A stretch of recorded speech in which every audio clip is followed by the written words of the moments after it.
அனைத்து உரிமை குரல் நண்பர்களுக்கும் வணக்கம். இவங்களுடைய முதல் வெற்றி தொகுதியாக இதுதான் இருக்க போகுது அப்படின்னு நாம் தமிழ் கட்சி குறித்து ஒரு சில விஷயங்களை ரவீந்திரன் துரைசாமி சொல்லியிருக்காரு. இது குறித்து அந்த வீடியோல முழுமையாக பார்க்க போறோம். வாங்க பார்க்கலாம். நாம் தமிழ் கட்சியை விமர்சிக்கணும் அப்படின்னாலே இந்த திமுகவுடைய குண்டர்களும் சரி, அதற்கு பிறகு பாஜகவுடைய கைக்கூலிகளும் சரி, இவங்க சொல்லக்கூடிய முதல் விஷயமே என்ன அப்படின்னா, இவங்களால ஒரு கவுன்சிலர் சீட்டாவது வாங்க முடியுமா அப்படின்றதா தான் இருக்கு. இத்தனை ஆண்டு காலங்களாக இவங்க அரசியலில் இருந்தோம், தமிழ்நாட்டிலேயே ஒரு மூன்றாவது பெரிய கட்சியாக உயர்ந்திருந்தோம், இன்னமும் இவங்களுக்கு ஒரு கவுன்சிலர் சீட்டு கூட கிடைக்கல அப்படின்றத அனைவருமே முன்வைக்கக்கூடிய முதல் விமர்சனமாகவே இருக்கு. ஆனால் இவங்க தனித்து நிற்கிற ஒரு காரணத்தினால தான் தற்போது மூன்றாவது பெரிய கட்சியாகவே மாறி இருக்காங்க. அப்படின்ற காரணத்தினால சீமான் அவர்கள் ரொம்பவே சரியான ஒரு பாதையில் தான் போயிட்டு இருக்காரு அப்படின்னு தமிழ்நாட்டுடைய அனைத்து அரசியல் விமர்சகர்களுமே கருத்து தெரிவிச்சிருக்காங்க. குறிப்பாக ரவீந்திரன் துரைசாமி பார்த்தீங்கன்னா பல இடங்களில் அவர் ரொம்பவே சரியான ஒரு அரசியல் கோட்பாடோடு போயிட்டு இருக்காரு. இதையே அவர் பண்ணிட்டு இருந்தாரு அப்படின்னா 26 தேர்தலையும் அவங்க எதிர்கட்சியாக அமர்றதுக்கு நிறைய வாய்ப்புகள் இருக்கு அப்படின்னு நிறைய ஆதாரங்களோட பார்த்தீங்கன்னா ரவீந்திரன் துரைசாமி கருத்து தெரிவிச்சிருக்காரு.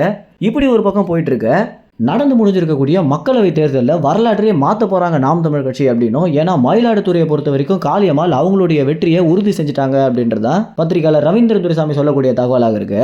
ஏன்னா மயிலாடுதுறையில் ஏற்கனவே இவர் மட்டும் இல்லாமல் நிறைய பேர் எடுத்துருக்கக்கூடிய கருத்து கணிப்புகள்லேயே மயிலாடுதுறையில் பெண்கள் ஓட்டு அதிகமாக இருக்குது அப்படின்னும், அந்த பெண்களுடைய ஓட்டு முழுக்க முழுக்க நாம் தமிழ் கட்சியுடைய வேட்பாளரான காளியம்மாளுக்கு தான் இருக்குது அப்படின்றத கள நிலவரமாக இருந்துச்சு அப்படின்னும், அதற்கு பிறகு தந்தி வெளியிட்டிருக்கக்கூடிய கருத்து கணிப்புகளில் இது வரைக்கும் வரலாற்றிலே இல்லாத அளவுக்கு கிட்டத்தட்ட 8 லட்சம் வாக்குகள் பெண்களுடைய வாக்கு புதிதாக பதிவாகியிருக்கு அப்படின்னும், ஆண்களை விட 8 லட்சம் வாக்குகள் பெண்கள் லீடிங்கில் இருக்காங்க அப்படின்றது ஒரு வரலாறு காரணாத சாதனை அப்படின்றதா தான் இருக்குது. அதுலேயும் குறிப்பாக பெண்கள் ஓட்டு போட்டு முடிச்ச பிறகு நாம் தமிழ் கட்சிக்கு ஓட்டு போட்டோம் அப்படின்னு செய்தி வெளியிட்டது பார்த்தீங்கன்னா ஒரு பெரிய பரபரப்பை உண்டு பண்ணியிருக்கு அப்படி தான் சொல்லணும்.